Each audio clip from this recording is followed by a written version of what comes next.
மீதி இருக்கிற ஐபிஎல் போட்டிகள் எல்லாமே நடக்குமா நடக்காதா? சற்று கொஞ்ச நேரத்துக்கு முன்னாடி நம்ம பிசிசிஐ குழு ஒரு அதிரடியான முடிவு எடுத்திருக்காங்க. ஸோ இதன் காரணமா பாகிஸ்தான் ராணுவம் அவங்க எல்லாருமே பிசிசிஐ அவங்க எடுத்திருக்க முடிவால ரொம்ப பெரிய அளவில் அதிர்ச்சி அடைஞ்சு போயிருக்காங்க.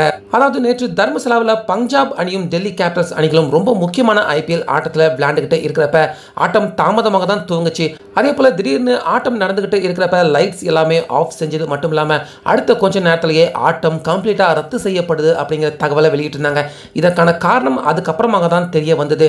அதாவது தர்மசாலா பக்கத்துல பாகிஸ்தான் ராணுவம் அவங்க தாக்குதல்ல ஈடுபட்டிருக்காங்க.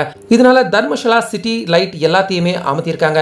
ஸோ அதனால ஸ்டேடியத்தின் லைட்டையும் அமர்த்தினது மட்டும் இல்லாம ஆட்டத்தையும் ரத்து செய்ய வேண்டிய நிலைமை ஏற்பட்டுச்சு. மேலும் விமான நிலையங்கள் எல்லாமே மூடப்பட்டதால ஐபிஎல் வீரர்கள் உள்ளிட்ட ஐபிஎல் நிர்வாகிகள் டெக்னீஷியன்கள் இப்படி எல்லாரையுமே ஸ்பெஷலா வந்தே பாரத் ட்ரெயின் வச்சு இன்னைக்கு காலையிலேயே டெல்லிக்கு கொண்டு வந்துட்டாங்க.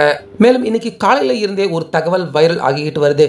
இந்த மேட்ச் ரத்து செய்யப்பட்டதால கம்ப்ளீட்டா ஐபிஎல் ஆட்டங்கள் எல்லாமே ரத்து செய்ய போறாங்க. அதாவது இன்னும் 2 வாரத்துக்கு தான் ஐபிஎல் ஆட்டங்கள் மீதம் இருக்கு. இந்த ஆட்டம் எல்லாமே போஸ்ட்போன் செய்யப்பட்டு தேதி குறிப்பிடாம வேற ஒரு நாட்களுக்கு மேட்ச் எல்லாத்தையுமே மாத்தி அமைக்க போறாங்க அப்படிங்கிற தகவல் பிசிசிஐ அவங்க எடுக்க போறதா இன்னைக்கு காலையில இருந்தே இந்த தகவல்கள் தொடர்ந்து பாத்தீங்கன்னா டிவி சோஷியல் மீடியா எல்லா இடத்துலயுமே வெளியாகிட்டு இருந்தது.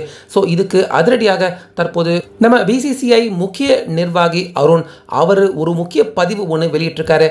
அதாவது நேற்று தர்மசாலாவில் ஆட்டம் ரத்து ஆனது அந்த ஒரே ஒரு ஆட்டம் மட்டும்தான் தற்போது ஐபிஎல்ல ரத்து செய்யப்பட்ட ஆட்டமாக இருக்கும். மீதி எந்த ஆட்டமும் ஐபிஎல்ல இந்த ஆண்டு ரத்து செய்யப்பட போற ஆட்டமாக நிச்சயமாக இருக்காது. தர்மசாலாவை தவிர்த்து இந்தியாவில் பல பாதுகாப்பான கிரிக்கெட் அரங்குகள் இருக்கு. அந்த அரங்குகள்ல அந்த ஸ்டேடியம்ல தொடர்ந்து ஐபிஎல் எல்லாமே பாதுகாப்பாக நடத்தப்படும். வீரர்கள் மக்கள் அதே போல எல்லாருக்குமே 100% பாதுகாப்போட மீதி இருக்கிற ஐபிஎல் ஆட்டங்கள் எல்லாமே இந்தியாவிலேயே நல்லபடியாக நடத்தி முடிக்கப்படும். இந்தியா தொடர்ந்து அந்த அளவுக்கு 100% ஒரு பாதுகாப்பான நாடாக தான் இருக்கு. தர்மசாலாவில் பக்கத்திலேயே கிட்டத்தட்ட 90 கிலோமீட்டர்ல தான் பார்டர் இருக்கு. அதனால தான் அந்த ஆட்டத்தை ரத்து பண்ண வேண்டிய நிலைமை ஏற்பட்டுச்சு. அந்த ஆட்டம் கூட மீண்டும் நடத்துறதுக்கான எல்லா முயற்சியிலுமே ஈடுபட்டுக்கிட்டு இருக்கும். ஸோ அதனால அந்த ஒரு ஆட்டம் மட்டும்தான் ரத்தாகி இருந்தது. அந்த ஆட்டமும் மீண்டும் நடக்கும். ஆனால் ஐபிஎல் ஆட்டம் மற்ற ஸ்டேடியங்களில் ஒருவேளை ஷெட்யூல்டு வேணா நாங்கள் மாற்றி அமைப்போம். மற்ற பாதுகாப்பான ஸ்டேடியம்ல கண்டிப்பாக எல்லா ஆட்டத்தையுமே வெற்றிகரமாக ஐபிஎல்ல நடத்தி முடிப்போம்.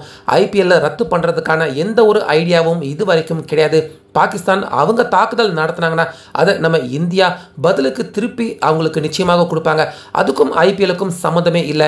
நேற்று அங்க ரத்து ஆனது கூட பாகிஸ்தான் ராணுவம் அவங்கள பார்த்து பயந்து கிடையாது.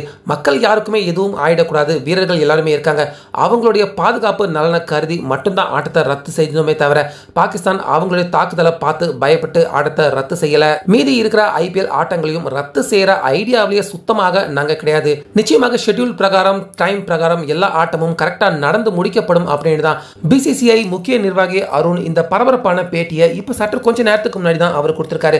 ஸோ இதை கேட்கிறப்ப பாகிஸ்தான் அவங்களுக்கு பயந்து நிச்சயமா ஐபிஎல் நிப்பாட்டி வைக்கிற ஐடியாலேயே நம்ம பிசிசிஐ இல்ல அப்படிங்கிறது தெல்ல தெளிவாக தெரியுது. அதே போல அவங்களுக்கு பயந்து ஐபிஎல் போட்டியை நம்ம நிப்பாட்டி வச்சிட்டோம்னா அவங்களுக்கு பயந்து இந்த விஷயத்தை நமக்கு பயந்து இந்தியா இப்படி அவங்க ஐபிஎல் போட்டியை நிப்பாட்டிருக்காங்க அப்படின்னு அவங்க இதை ஒரு மிகப்பெரிய அட்வான்டேஜாக எடுத்துக்கிறதுக்கான வாய்ப்பு இருக்கு. அதுக்காகவே நிச்சயமா நம்ம பிசிசிஐ இந்த ஐபிஎல் போட்டியை வெற்றிகரமாக நடத்தி முடிப்பாங்க அப்படின்னு நிச்சயமா நம்பலாம்.